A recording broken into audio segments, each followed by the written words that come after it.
தஞ்சாவூர் மாவட்டம் பட்டுக்கோட்டை அடுத்த மதுரபாசானிபுரம் காடந்தகுடி கிராமத்தில் உள்ள செல்வ விநாயகர் பாலதண்டாயுதபாணி முத்துமாரியம்மன் ஆலய வர்ண கலாபரண மகா கும்பாபிஷேகம் நடைபெற்றது.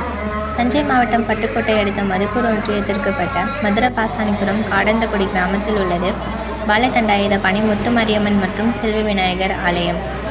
இங்கு அனுஷ்கா விக்னேஸ்வர பூஜை, முதல் கால யாகசாலை பூஜைகள், இரண்டாம் கால உள்ளிட்ட 4 கால பூஜைகள் நடைபெற்றது. சிறப்பு பூஜை தீபாராதனை காண்பிக்கப்பட்டது.